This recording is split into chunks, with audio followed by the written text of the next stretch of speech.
Hello and welcome to Stretford Paddock. My name is Joe and this is the news for Friday the 30th of July. We're going to be talking about this bloody COVID, don't know if you've heard of it, tearing through Man United squad. It's the first time we've actually been stung by it as a club, I think, properly anyway. And we'll talk about the potential ramifications of that because obviously we've seen that the Preston game at the weekend has been cancelled.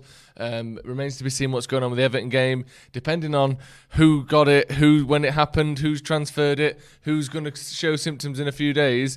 There could be some pretty serious ramifications for the start of the season as well, so we're looking into that. United have released a new kit. We've also got updates on Kieran Trippier and Paul Pogba as well. Good morning, everyone. Someone says Joe Mama is God. I don't know what that means, but I'm sure my mum will be very happy to hear it. Right, let's get into it then. First things first, let's have a look at this COVID outbreak. Now, this is, I say it's from the Telegraph. It isn't, is it? It's from Man United. They're reporting what's going on. Up to 9. So yesterday, the first stories came out around 8 o'clock-ish.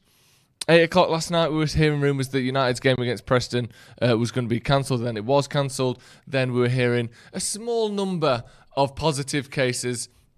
Rapid flow cases, positives have been counted, and they're going to isolate. No problems here, nothing to see here. Look along. With a small number are going to isolate, and the game will be cancelled just for security reasons.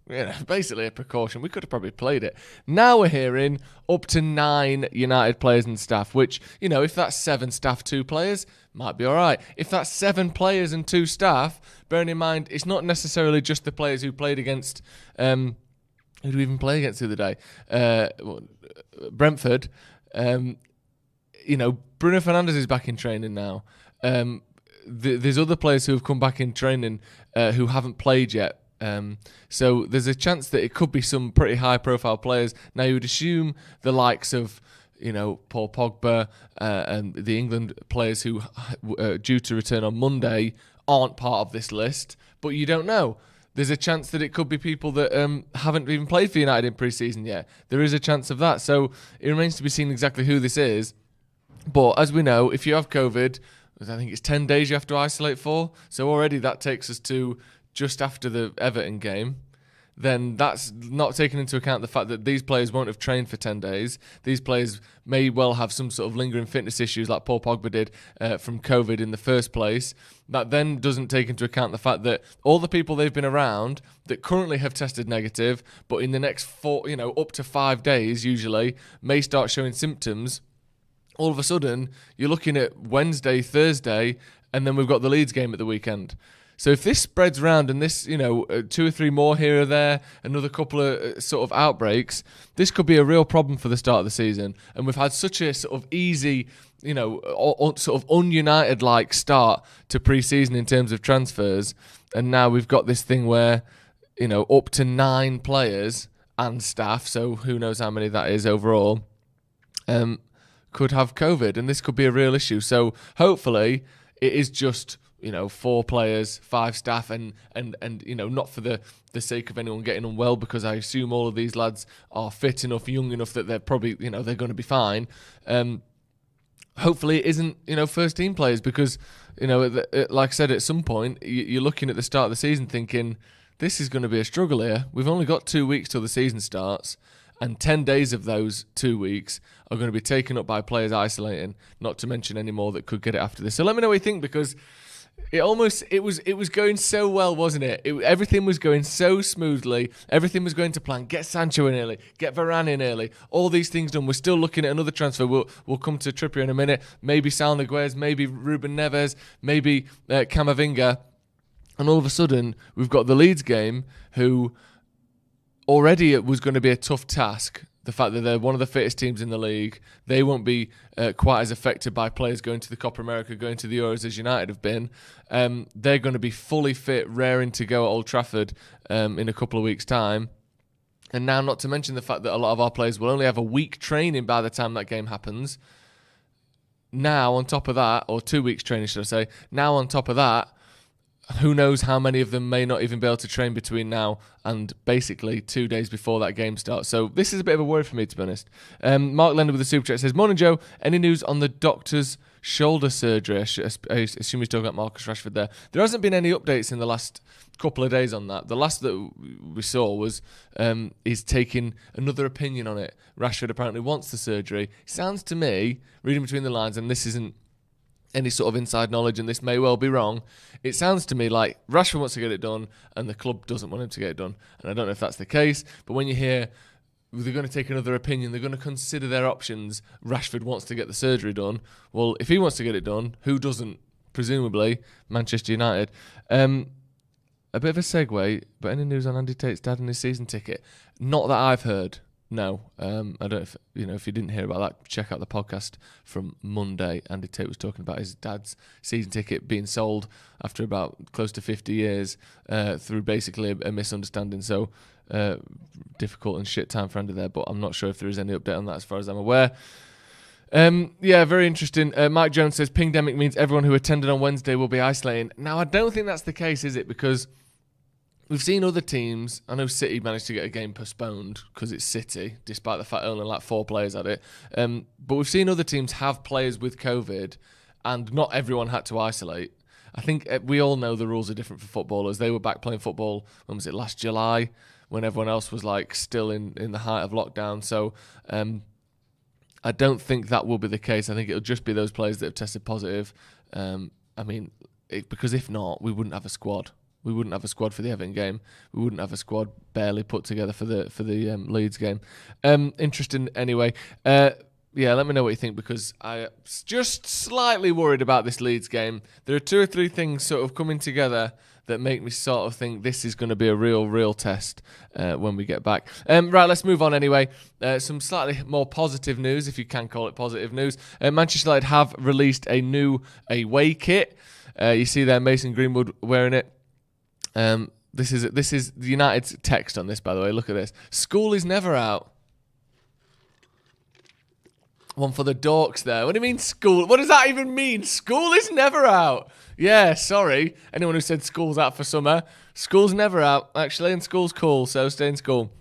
Each generation inspiring the next and honouring the last. Youth, courage, success. Just throw that in. Just like it's some fucking motto at this point, isn't it? Just throw that in. No one cares about the history or what that actually means. We just throw the term youth, courage, success in at any time we want people to buy something. That's the Mancunian way. It's lovely. Getting everyone's emotions rolled up for this one. Inspired by 92 for the players of 22. And beyond, sorry. Buzz Lightyear over here. Stay tuned for graduation. What the fuck is that?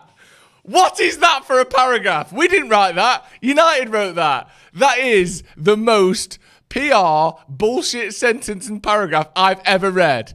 All of that is bad. School is never out. First of all, sad. Who talks about that? Don't talk about school. School is never out. Every day's a school day, you know what I mean? Each generation inspiring the next and honouring the last. Absolute drivel. Absolute drivel. Youth, courage, success. And the fact that they've just thrown that youth, courage, success in there, like, right, what's all of the things that... I'm surprised they haven't said football is nothing without fans, and if you're young enough, you're old enough, or whatever fucking they've ripped that sentence into being these days.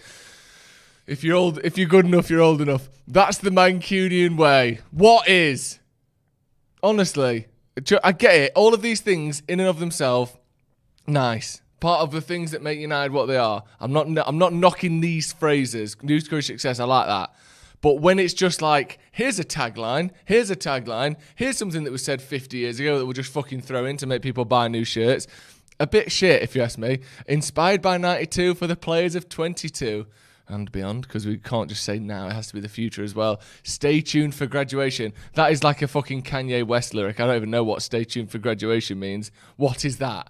Anyway, the new kit's out. Why didn't it just say, new kit, ripped off an old kit, buy it? That's what it should say. You know what? I don't even mind the kit. It's nice. It's a bit of just like... The thing that annoys me about this kit... And I think it looks really, like, actually, objectively, looking at that kit, that's a really nice looking kit. I like the red, I like the white piping, I like the blue, obviously. Reminds me of, we all know, 92, all that. I've always said this, I'm not the biggest fan of this, let's just remake an old kit. Like when they released like Terminal from Modern Warfare 2 back into all the new CODs all the time. It's like, make a new map. I get it. People used to like this kit, and it's a little homage to that kit. It's a little throwback. But really, I preferred last season's Zebra kit. And you can sue me. You can shoot me for that. I know a lot of people aren't going to agree with me. But I like that we made a weird kit that was original. This is just like, hey, remember the past? Well, let me sell you the past. Nostalgia in XL. I don't know. I'm not a big fan personally. But I don't mind the kit itself. I think it does look good. And obviously, the kit that it's referencing is one of the greatest kits of all time. So I think it'll look good. As with all kits, I think you've got to win something in it for it to be a real classic, hasn't it? Haven't you? Let me know what you think of the kit in the comments. And also, if you want to get the top of the range model, that will set you back a tasty £100, which is fucking bonkers, by the way. If you buy, right, let's say you've got 5 kids, which, you know, plenty of people have. You get all them a kit, the full kit. Actually, 4 kids. You get all them kids a full kit. You could have bought yourself a season ticket for the same price. Imagine that. You get to go to every game or see your kids walk around in school is never out, stay tuned for graduation. I know what I'd rather pay for, to be honest. Anyway, new kit's out. If you want it, get it. If you don't, don't. Moving on then, talk about Kieran Trippier. Speaking of, youth courage, success or something. Kieran Trippier expects that any move to Manchester United will materialise towards the end of the transfer window. We've heard a few people talking about this, and this is in the MEN last night, I believe. This is that essentially this one's going to come down to the wire. And what we're hearing with Trippier, I like saying that because it makes it seem like I'm, fucking, I don't even know, what's his name? Jon Snow or something on the news. What we're hearing with Trippier is United made a bid, Atletico rejected it, United was sort of sat there going, they'll love this bid. They're going to love this. Let's go in. Let's give them X. They'll accept this. And then Atletico were like, no, well, we aren't accepting it. Like, what do you mean? We give him it. Give him us. Because we think Atletico, well, he's English, so Atletico will let him go. And Atletico are going, well, no, we quite like him and he's got 2 years left on his deal, so we're going to keep him. So I believe it's going to be one of those that's going to sort of run and run. This will be our sort of transfer deadline day transfer if it's going to happen, I think. You see there, Trippier still believes his hope of securing a move to Manchester United could go down to the final days of the transfer window as the club attempt to clear the decks in order to facilitate more signings this summer. Pogba obviously going to be on that list. We'll talk about him in just a second. A few other players, maybe Jones, maybe Lingard, maybe Pereira, maybe Martial at a push, maybe Matic. There's a handful of players there. Only really Pogba and Martial could command a fee over maybe 30 million. Would be the sort of upper limit of what we could get for Jesse Lingard, maybe. So it's not going to be a whole lot of money. And then again, we've seen this window already. 70 million for Sancho, 40 million for Varan. It's not going to be a blockbuster window, but you can still get some top players in there. So basically, the update on Trippier is keep waiting. Let's move on then to the one and only Paul Pogba. Now, this is coming from The Athletic, and they're saying that PSG have opened initial discussions to gauge Paul Pogba's interest in joining them from Manchester United either this summer or next. Well, when the France midfielder 28 is available for it, yeah, we know. They want Paul Pogba. We don't want to sell him. We don't actually know if he wants to go. And one of the things I want to talk about with this is there have been rumours that they are using these talks with PSG, this supposed interest, or I would say genuine interest from PSG, as a way to get more money out of United. And for some reason, and I don't know if it's just pessimistic, I don't know if it's a United fans thing, I don't know if it's a football fans thing general, a British thing, a human thing. I would say it's probably a human thing. People like to be pessimistic about their own things and optimistic about other people's things. It's called jealousy. It's called fear, yeah? It's called insecurity. So, for instance, when we hear Manchester United are after Real Madrid's Rafael Varan, we say, no chance, he's using us for a deal. He's using us for a new deal. We've seen it all before. No chance we're getting him. Up until about a week ago, people were like, okay, no, it's actually happening. But when we see PSG want Manchester United's Paul Pogba, we say, no, fucking hell, he's gone then. No, that's it then. Not okay. No one's even saying, I reckon he's using PSG for a new contract.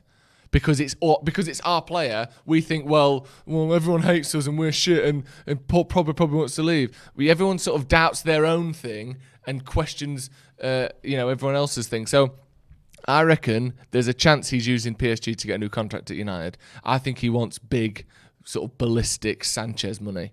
He knows in the past we have given Alexis Sanchez rumoured anywhere between 400 and 450, I think was the rumour with Sanchez. I think he wants that kind of money to stay at Man United. And I think maybe he's using PSG as a foil to get that. There's obviously a good chance that he actually just wants to go, that he actually will just leave, that they may make a signing and they may push it. Again, the thing that with this is when you see that there, and I'm pointing to a screen that's got that graphic on, by the way, so I'm not just pointing off camera, where it says either this summer or next, suggests to me PSG don't want to spend much money. Because with Varan, I didn't even see an article, and correct me if I'm wrong, suggesting that we might wait till next year and get him on a free. The story was, we want him now, we will pay what it takes to get him. And luckily, that was only 34 million, rising up to 41 million. The fact that they're saying, we'll get him now or we'll get him in a year, suggests to me they don't have a lot of money. Because if they did, they'd spend 45 million, 50 million, whatever it's going to be to get Paul Pogba, and they'd get it sorted this summer. I think there's a chance that he's using this PSG interest to get a bigger deal out of Manchester United. You've seen him on FaceTime with Varan, which doesn't necessarily tell us a lot because he's going to ring someone who's probably his mate or certainly know each other and he's just joined Manchester United. But then wouldn't it be weird you're on FaceTime and going, hope you have a good time at United, I'm fucking off anyway. Like, that would be a bit weird as well, wouldn't it? So who knows? And then we saw the stuff with David Beckham, which again, if Paul Pogba meets David Beckham, he's going to put it on socials. But at the same time, he knows what that makes United fans think. In the same way he knows when Raiola comes out and says X, Y, and Z, he knows how that comes across. He knows how it comes across when in 2 days he puts back-to-back Instagram posts about basically United-focused things when he doesn't always post about United. That suggests to me that he's trying to maybe test the waters a little bit. Manuel Makera says, stay tuned for graduation means the third kit. Yeah, probably. Stay tuned for another £100 you can spend at the Mega Store. There's another super chat as well. Jose Castro, Varan chant should be to the Pink Panther cartoon theme. Okay. Varan, Varan, Varan, Varan, Varan, Varan, Varan. Raphael Varan. Not bad. Don't hate it. Honestly, don't hate it. Because you don't hear too many to that theme tune, do you? Someone saying nobody wants Pogba. That's a fact. Well, I think United want him, and I think PSG want him. But I think not many. I agree with your point that not many clubs seem to be willing to pay United for him. Someone saying, read the super chats. I did. Thank you.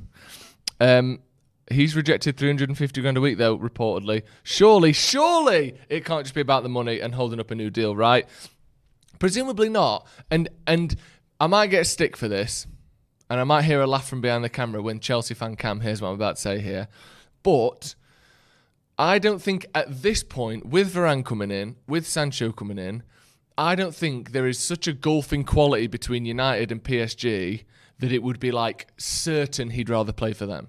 Because what you have to take into account, when you move to PSG, you're playing in front of less crowds, you're playing in a smaller league. I know that, I'm not being like Premier League is, but it's a smaller league, it's a poorer league, which means there's not as good players there, the crowds are a lot smaller, no one really cares even that PSG didn't win the league last season, because winning it doesn't really count for much. They are Champions League or nothing at that club.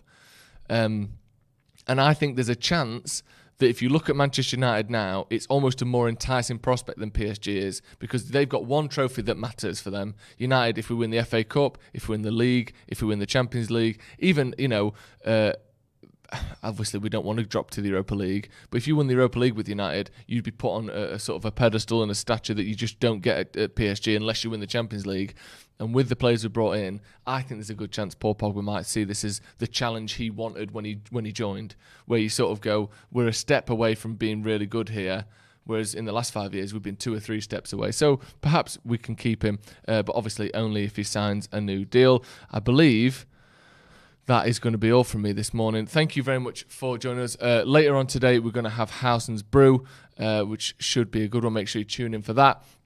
And tomorrow we'll have transfer review as well. And we've got some members content coming out as well very soon. Also, if you're not a member, make sure you sign up, because we have got a members Premier League Fantasy League starting, I think, next week. Maybe the week after, depending on how it takes to sort things out. But we've got the Premier League Fantasy coming up, and you have to be a member to be part of it. And we'll have prizes and stuff at the end of the season. So make sure you check that out if you haven't already. Thank you very much for joining me this morning. Again, if you want to spend 100 quid on Manchester United shirt, go ahead and do it. Is out today, I guess. So yeah, go for it. Again, thank you very much for joining me, and see you later on for Howson's Brew. We'll see you in a bit.